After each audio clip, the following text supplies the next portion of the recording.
inaccessible or unnavigable.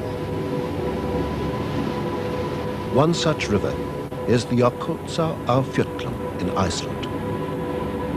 The source of the Jökulsá is in the heart of Europe's largest glacier. Its course crosses one of the world's most active volcanic zones in a succession of waterfalls, canyons and rapids. It's a river which has defied exploration until now.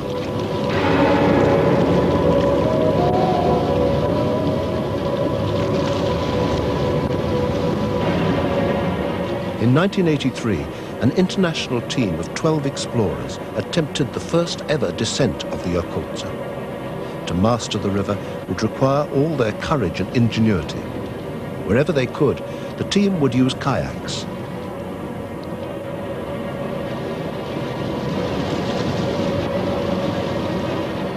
Their main backup would be lightweight aircraft called microlights. The microlights could be packed away and carried downriver in support rafts. They could be quickly reassembled to lift the team and their craft over obstacles like waterfalls and canyons. This was the plan. But could the team make it work?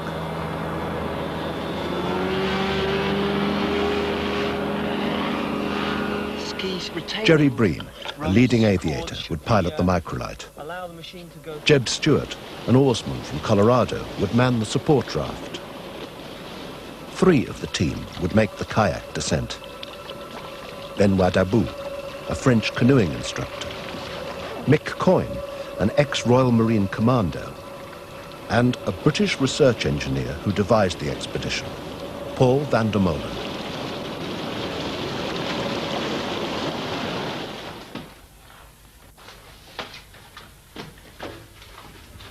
Most of the packing was completed in the last 10 days. 7 weeks' supplies for 12 people.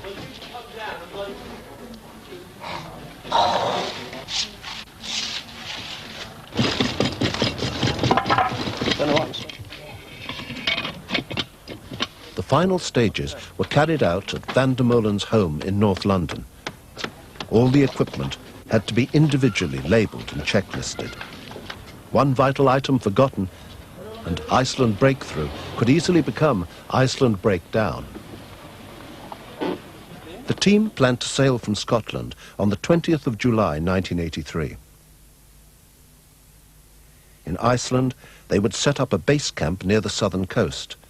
From here, they planned to reach the source of the Jökulsá River by crossing the Vatnajökull ice cap. In an ice cave under the northern edge of this ice cap, the Jökulsá starts its journey to the Arctic Ocean. Sailing across was not only in keeping with the spirit of adventure, it would land them at their exact starting place in Iceland. They had been warned that the crossing would be rough. They hadn't expected calm seas and light breezes.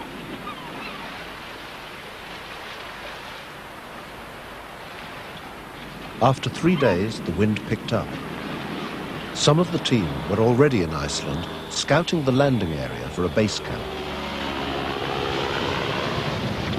It was near to where the first Viking settlers had arrived over 1,000 years ago.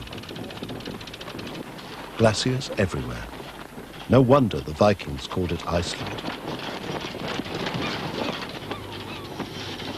As the boat came near, Jerry Breen flew out to greet them in the microlight.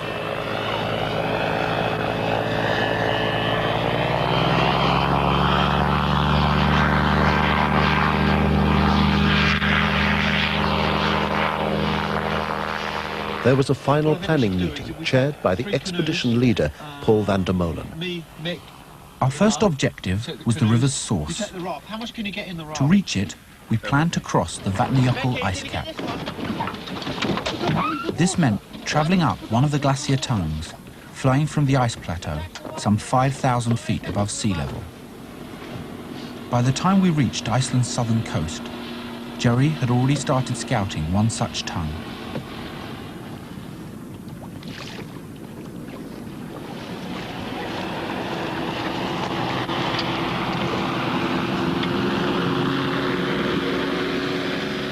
At its base is a lake, which is joined to the sea by Iceland's shortest river. They made their way into this lake, en route for the glacier's southern edge. Here, the team would set up camp.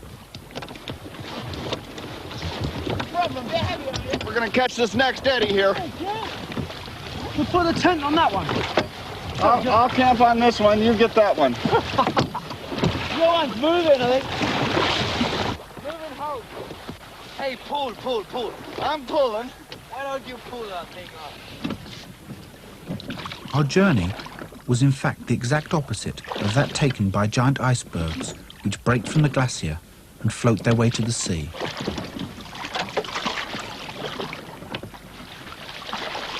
Despite the icebergs, crossing the lake was still the easiest way for us to reach the glacier. Our aim throughout the expedition was to use the microlight not only to airlift supplies, but also as an all-round reconnaissance vehicle, as the expedition's eyes.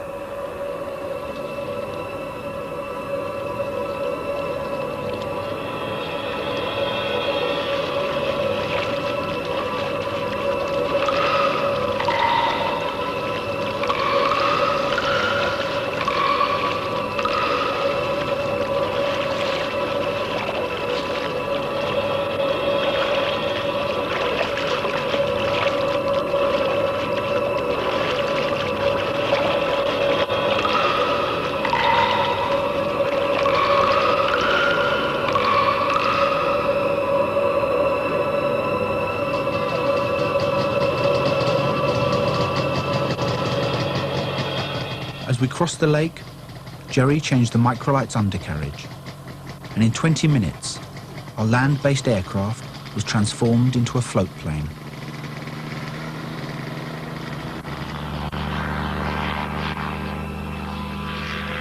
In fact, these floats were designed especially for the Iceland breakthrough expedition.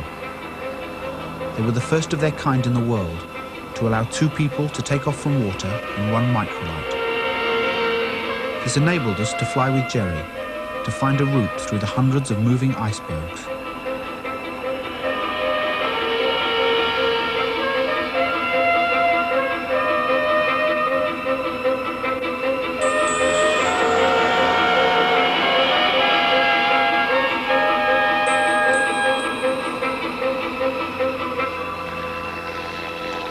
We wore glasses to protect against the effects of snow blindness and crash hats against anything else.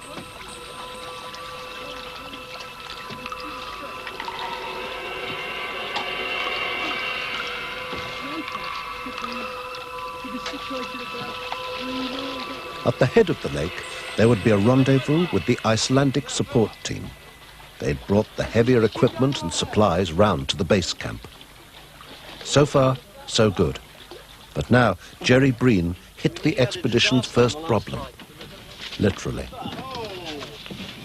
So obviously, in flight, what was happening was it was slowly filling with water while we were on the lake. And then in flight, it's run to the back of the aircraft and alter the attitude. And that's why we're having a problem taking off. I heard a noise out there. See how much water's in there? It's obviously been an iceberg. Can you lift it out? There's some water out there. Actually, it's in a horrible place as well. Can be done. it's just what happened to the Titanic, isn't it? Stop, because the seam's gone as well. The next problem was to find some way of landing the microlight on the ice cap, 5,000 feet above. Look, I don't like it. We've got to get up there somehow. I mean, I'm not taking it up on the snowcat. The Why only not? thing I can hope... Why can't you take it on the snowcat? Because it's going to shake the thing apart. It's like World War III up there. You're just taking it up you're taking it across all this bloody lot. Now, I've been up the glacier this morning with Gisley, and there's no way that we can land there, not in this wind. I feel the wind coming down at the moment. It's really strong. The only thing I can hope is that we can either take off on wheels and you flatten an area on top for me. You can't take off from skis down here? Or try. Where? I obviously would prefer to go up in skis, over on the grass, on the other side of the road. Take off on the grass? I hope so. Have you ever done that before? No, never done it. God, let's hope it works. You have to do that? There's the first one. You can see it's all belt and brace technology here, can't you? It's the bungees that get me. The Wright brothers had nothing on me. Nothing. They were just amateurs. Okay, up on the nose. Hold it there. Back a bit. Oh, thanks. Thanks very much. Right in the eye. Come on, my pants are falling down. Oh, come on. Pants, they're trousers. Jerry's flights had shown us that there was soft snow on top of the glacier. Here, the microlight would have to land on skis. Okay. This meant it would have to take off on skis. All right, ready to go? So no, this is rubbing here. Look. Eh? Oh, I know. It's really bad. This kind of takeoff had never been tried before. Our microlight weighed a mere 260 pounds. As it accelerated down our makeshift runway, no one, not even Jerry, was sure what would happen.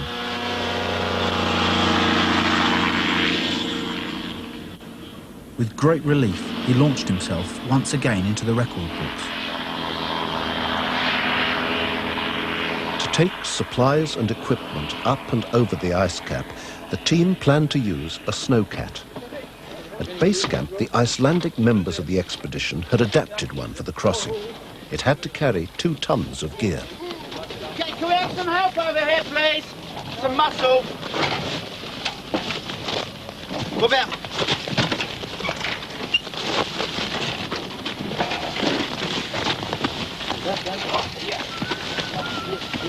Things were turning out well. Everything worked. Everybody seemed to pull their weight. That's okay, I'll do it all. The weather seemed settled. The expedition was on schedule. The team was in good heart for the long slog up the glacier.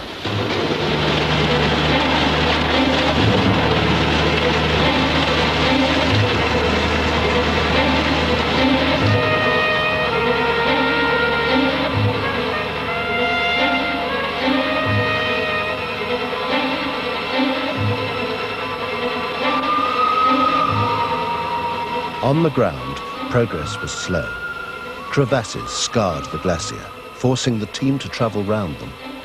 Some of the crevasses were watercourses cut by melting ice.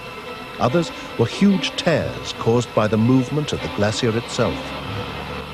They were often hidden by snow and could best be seen from the air. Jerry Breen, scouting ahead in his microlight, helped the team to find the best way up.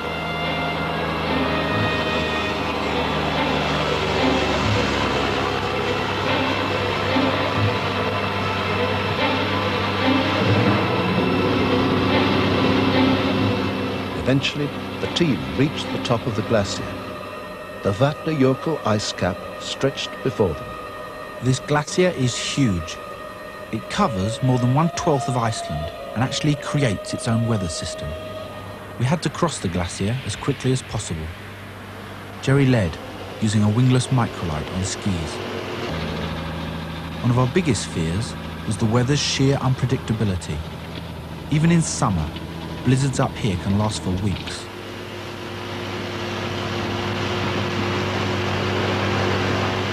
We had 50 miles to cross. We had travelled just 15 when the weather started to close in.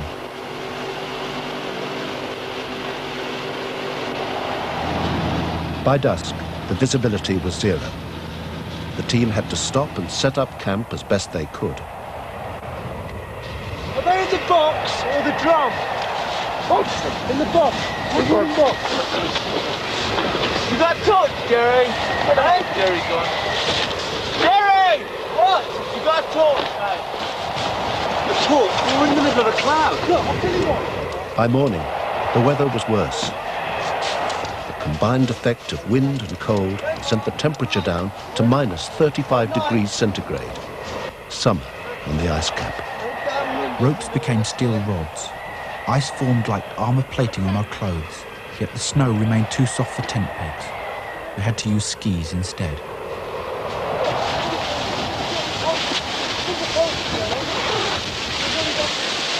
Oh, man. That's a real tight in the feet.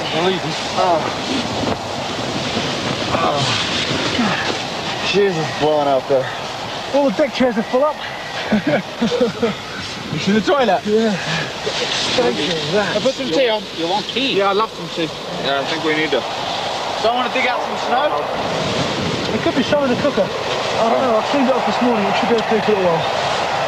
Should be okay for some tea.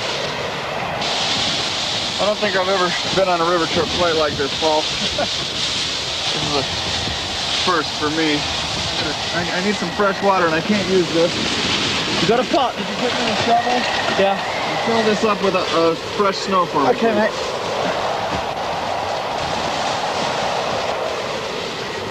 This was just ridiculous. We'd come to Iceland to attempt the first descent of the Jakulsa and to try to prove that microlights and kayaks could be used together for river exploration, and pinned down by Iceland's raging weather, we were proving nothing and getting very cold in the process. On the third day, we lost the battle of continually digging out our tents. 3 of our robust homes collapsed under 5 foot of snow and ice. Time was running short. A slight lessening of the storm on the 5th day gave us just 4 hours to dig out the most vital supplies. Reluctantly, we decided to retreat from the glacier. Force 12 gales were predicted.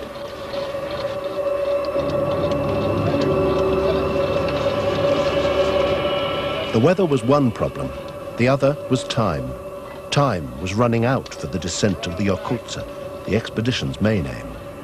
To gain a better chance of achieving it, the crossing of the ice cap had to be sacrificed.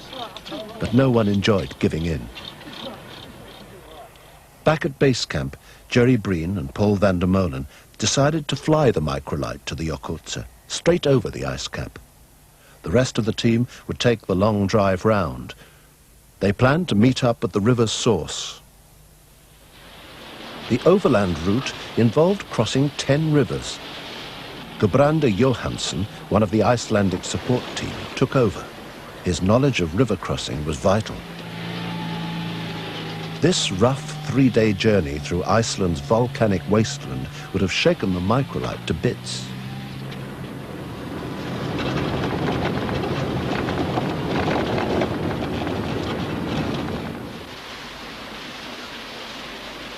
As the others approached the river, Jerry and Paul prepared for their 1-hour flight. Survival supplies, skis and spare fuel were secured. On the 12th of August, the forecasts were excellent and the dawn sky crystal clear. Travelling at 40 miles per hour, the microlight climbed to 8,000 feet. The effective temperature was 40 below zero. 3/4 of the way across, things started to go wrong. The entire northern edge of the glacier disappeared in a cloud that had risen from nowhere. We were forced to turn back. We then tried to fly around the glacier.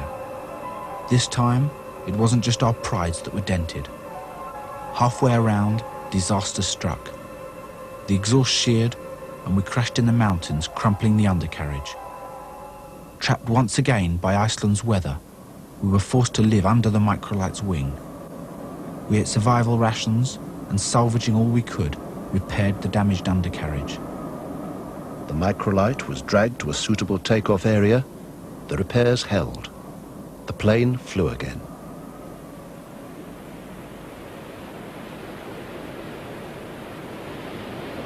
Near the river's source, the rest of the team waited, not knowing what had happened and fearing the worst.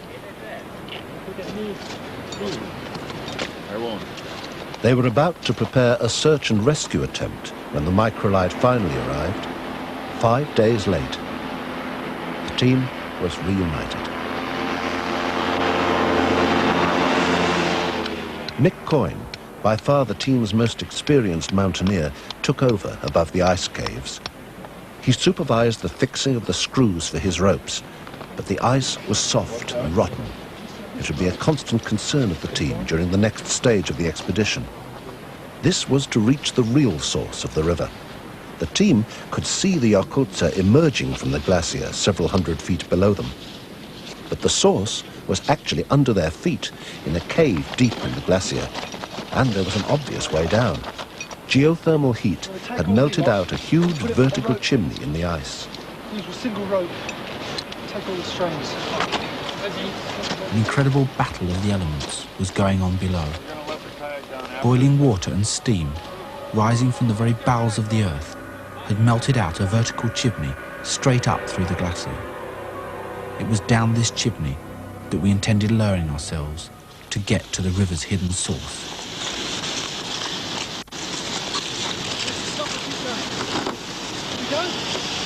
Okay, go on.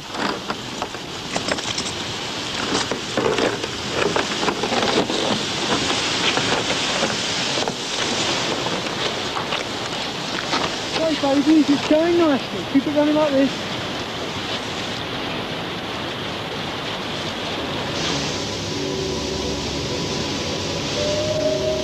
The steam from this geothermal source had polished the ice walls smooth. The team wore crampons to gain a grip on the glass-like surface.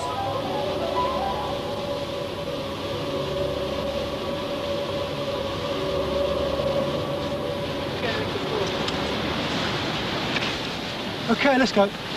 Right, let's go, look at okay, mates? Get your feet out.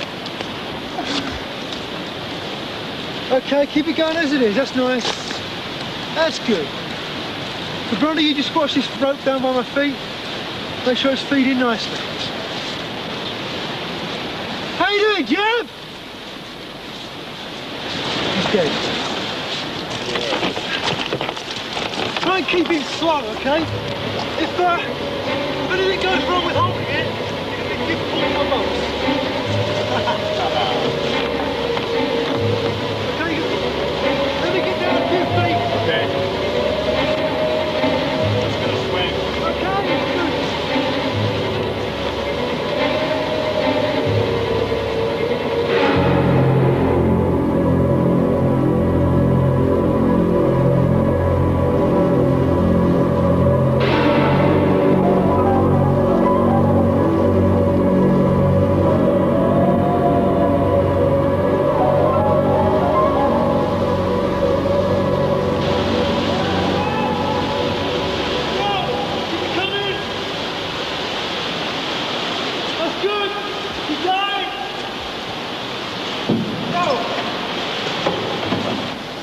Okay. John looks down there, yeah? Okay, we'll bring the last one down and then get the rope. Slowly, slowly. Okay, good. 150 feet down, the heat had gouged out a series of spectacular ice caves. The size of the cavern reminded us of the scale of forces at work here. Hold on, Benoit. I'll take these crampons off your children. Yo, Luke! Yes. Can you help Benoit? Use the deck lines.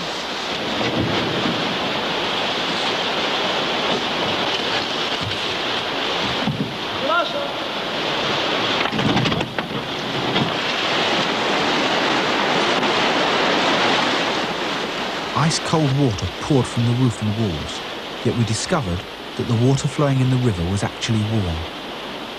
Near Arctic conditions above, and here below a steamy river surrounded by ice. The contradiction was now total. Warm. You want to practice for the big rapids and go for a swim? Yeah.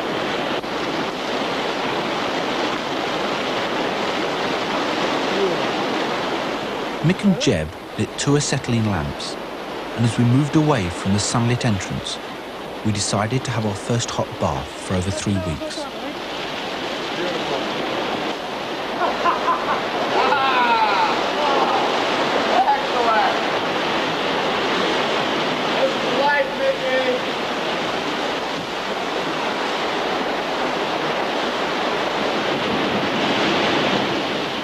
What perfect lodgings for a caveman, with a rare freak of nature providing the hot and cold running water.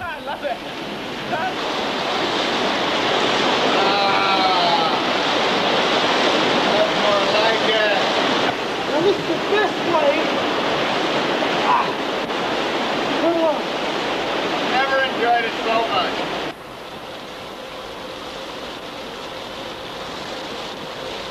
The hot water supply seemed constant, but the cold, coming from melted ice, varied greatly. The team waited for the flow of water to swell and give them enough to use their kayaks.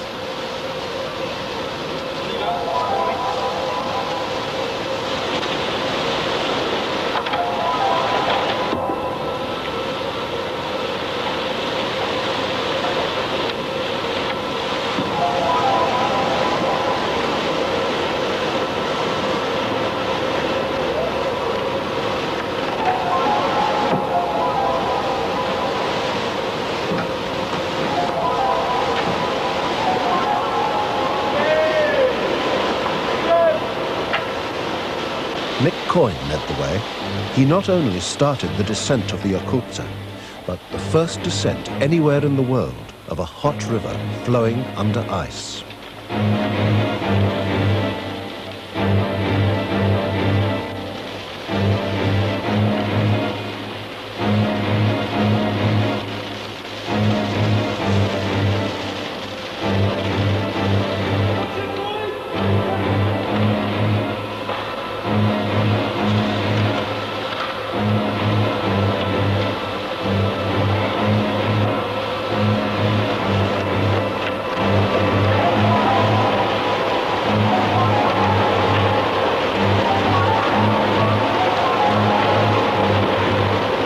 Ahead of the team stretched 125 miles of open river.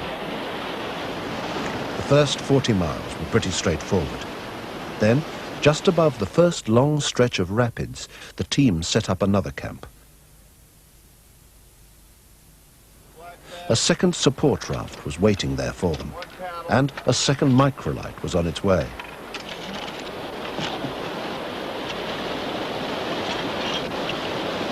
Try that off somewhere.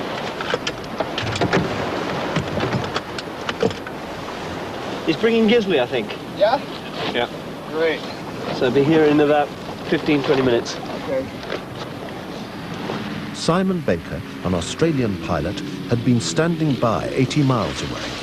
A radio call, and he soon arrived, bringing Gisley Hjalmarsson with him. It's cold up there. It's cold. Yeah. Where's my Aussie suit? You see what I got? Old airplane boots from the last war, you know? Gisley was an Icelander. He would man the second support raft. Simon would be a second aerial scout, another pair of eyes for the expedition.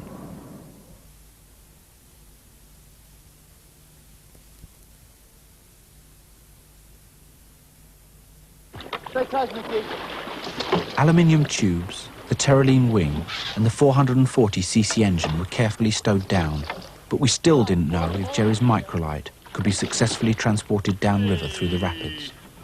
Where's Bruno going? As the Jacolsa flows from the caves, it is joined by numerous ice-cold glacial streams. Simon flew ahead to guide us through the maze of passages in the braided section that followed. Now, the river is over a mile wide.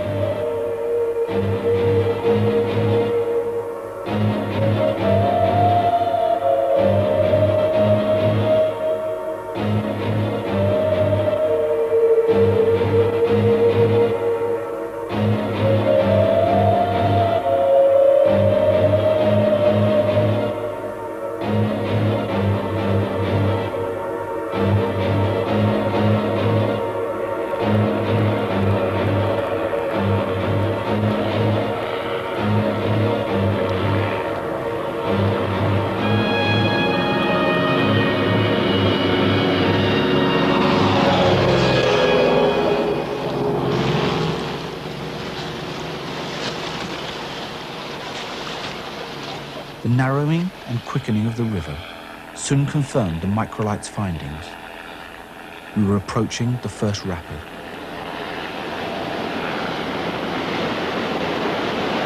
Mick, Benoit and myself led off in our kayaks, and contrary to our initial fears, Jeb's raft proved to be an excellent aircraft carrier.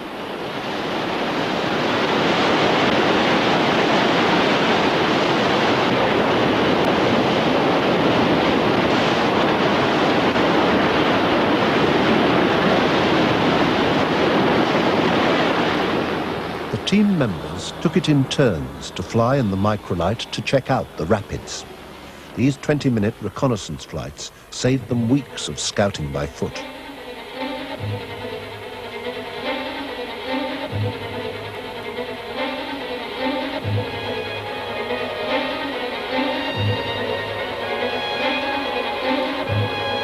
As we continued, the river became steeper and fiercer. Some of the biggest rapids we had ever seen.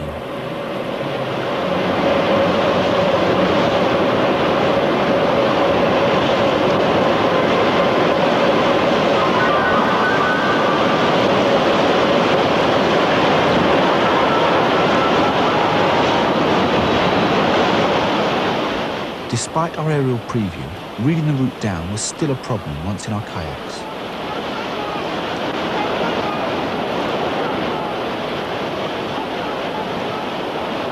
The thick, dirty brown water obscured the volcanic rocks that dotted the river.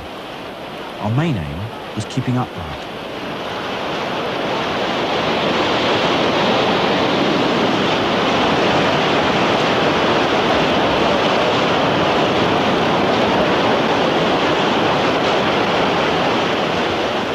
The biggest obstacle of all was just before them. Standing like a river fortress, Dettifoss, the most powerful waterfall in Europe, now blocked the way.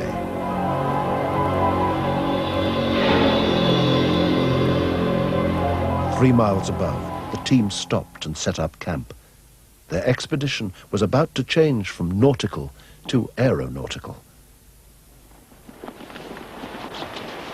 Where do you want it, Jed?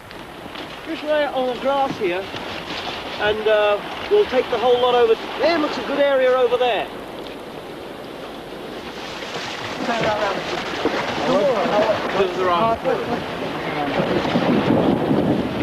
They'd proved that a raft could safely transport a microlight downstream with the kayaks.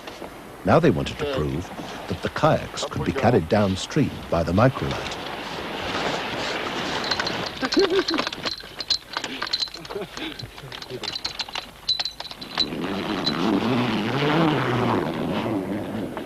The microlight's wing is very similar to a hang glider's.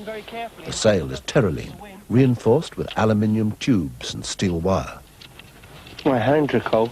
When we were carrying it through that rapid, the batten pocket went, I think. Okay. Has it damaged it much, being on the raft? A little bit. Where's Jeb gone? Go and pick up the other kayak with Mick. Who's Mick? Where do you want these, Paul? Stick it straight on the machine, right? I'll put this kayak straight on, Jerry. Yeah, please. Can you get some rope? Volcanic mud in everything. With the 440cc engine, the plane carries 400 pounds and takes off and lands in about 50 to 100 yards of clear ground. Its adaptability was just about to be put to the test. Iceland's cold or something. This is the worst summer they have ever had. I'd been fascinated by this idea for the past 18 months. Vertical. Was it really possible to airlift kayaks to jump over waterfalls? Don't worry about the kayak. One of our biggest unknowns was the air turbulence created by the waterfall itself. Oh, yeah.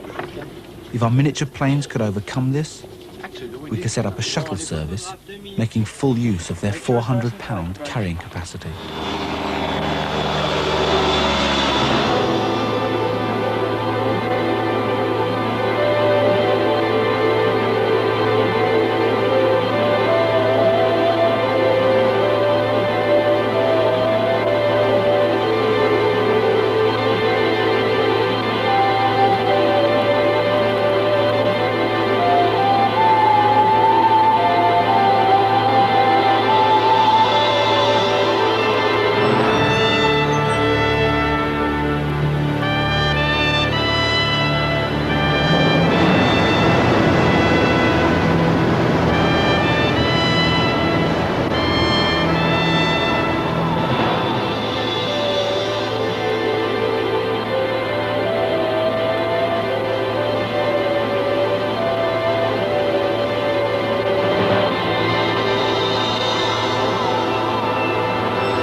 Dettifoss had been conquered.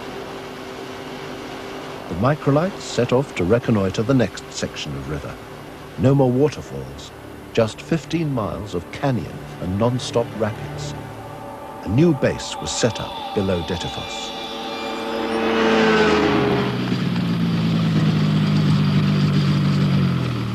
Both our Puma Sprint microlights and our Olymp 5 kayaks were built for us in Britain. Designed to weigh 32 pounds, the kayaks were light enough to be airlifted and yet strong enough to withstand the immense pressures of the Jaculsa.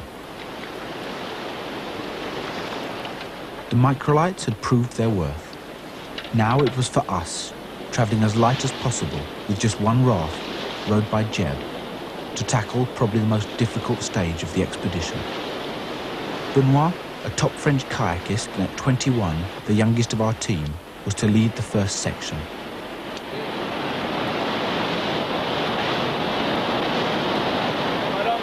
We'd already seen the rapids from the air, but the sheer scale of the water only hits you when you're at river level. We scouted the first section on foot to see some of the hazards at close quarters. There's a hole over there. Yeah, that's coming back. I think a swim could seriously impair your chances of drawing a pension. I wonder how hard that wave at the bottom washes back.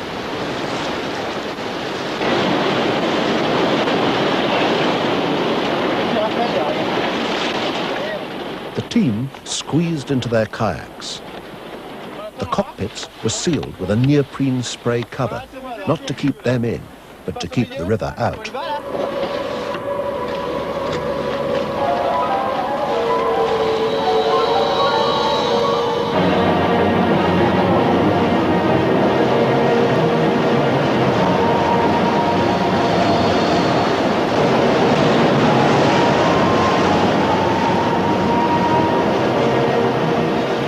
In the canyon, the Jaculsa ran deep. Now boulders weren't the biggest worry. The main problem was stoppers. A stopper is a type of particularly dangerous turbulence. If a kayakist goes under in a stopper, he can be held under indefinitely.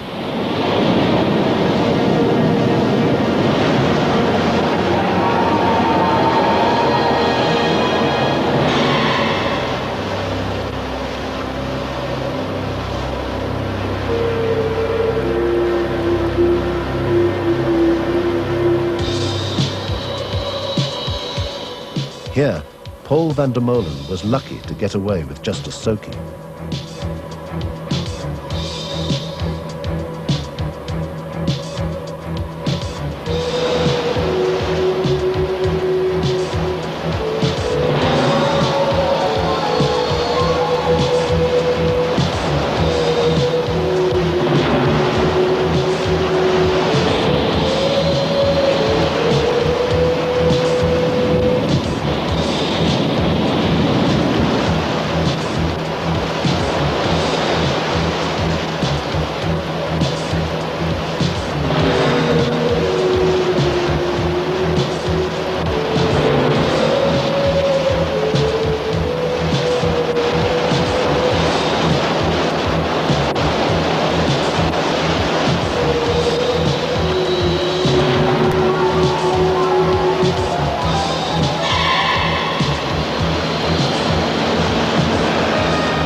Above, the microlights followed, carrying 2 spare kayaks. About halfway down, Paul van der Molen was leading. He and Benoit Debout successfully negotiated a tricky section.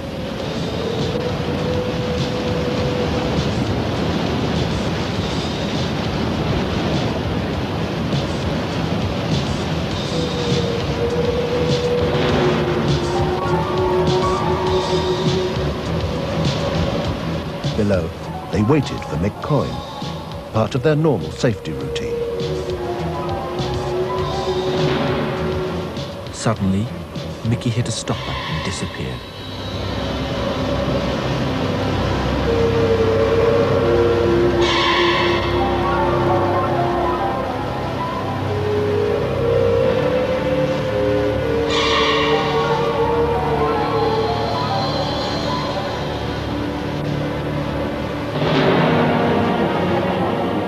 When he finally reappeared, he was already half out of his boat. His spray deck had been ripped off, and the boat was filling up. Mickey was now fighting for his life, trying to catch his breath before being pulled down under the next wave. Time was running out. Mickey had been in the water a long time and was losing strength. but as long as we could see him, we had a chance of pulling him to safety.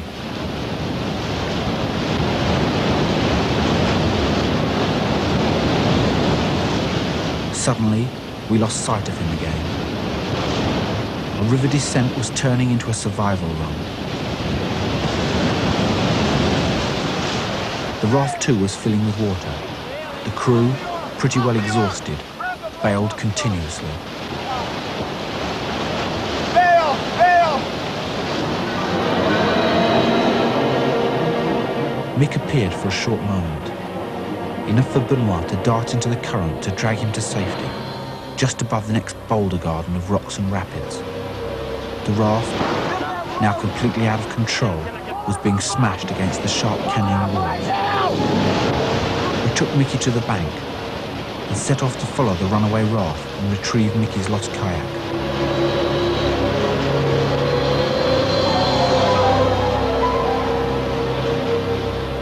When we reached the others, the smashed raft had been washed up into an eddy, the first for over 10 miles. Mixed up there, I think. I thought I was over 4 or 5 times. I think we have a hole in the floor. I don't believe it. It didn't stop. Oh. We got a full day of repair, at least. Never have I seen anything. Well, I have seen it, but I've never been in it. Here comes Mick.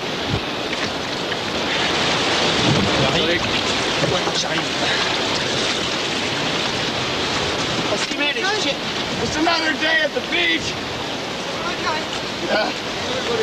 Everybody but the boat. How'd you break it anyway? Ran into a wall, broke the oar I was using. when I came broke past that you, you one. were stuck Both of them against just snapped. Gone. Then we hit the next wall and broke the tube. I could not pull over. No way. Not No, I possible. didn't think you could. We can have a fire tonight.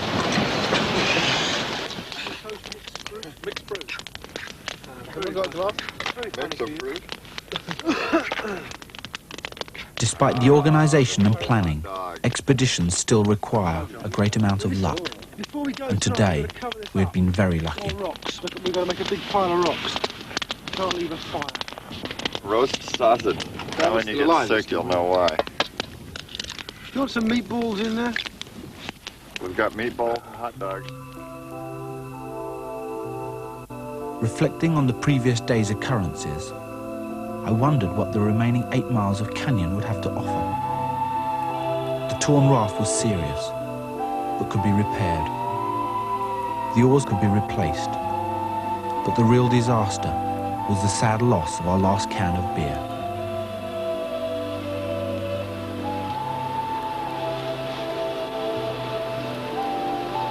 It would take 2 days to repair the damaged raft. As the team explored their surroundings, it soon became obvious why the American astronauts had decided to train there before the first moon landing. Vegetation, and especially trees, are sparse. In fact, the camp was one of the few sheltered places downriver where small trees and bushes grew.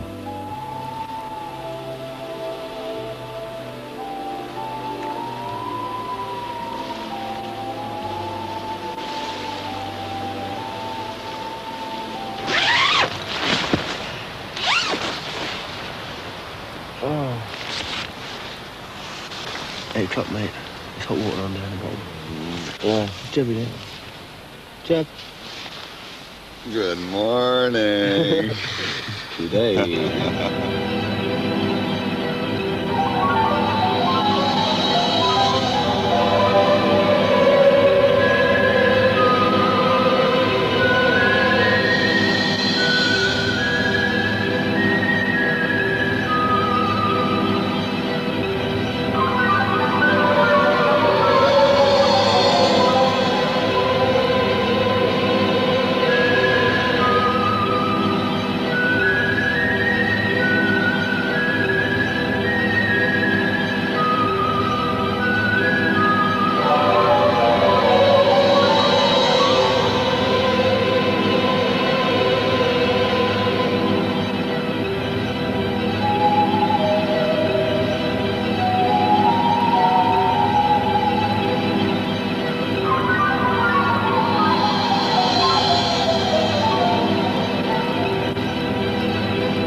Mickey led the last rapid. In high spirits, we completed our canyon descent and entered the calmer stretches of river that would lead us to the Arctic Ocean.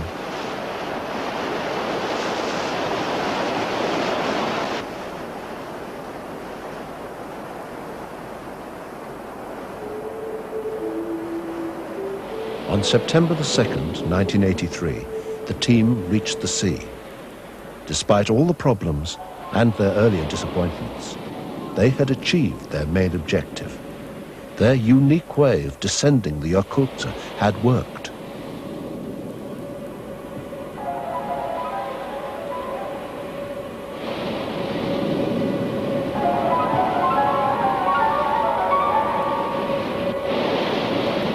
They'd found a new way of exploring the more inaccessible areas of our planet. They'd found it through determination, ingenuity, and a sense of adventure. The Iceland breakthrough had been made.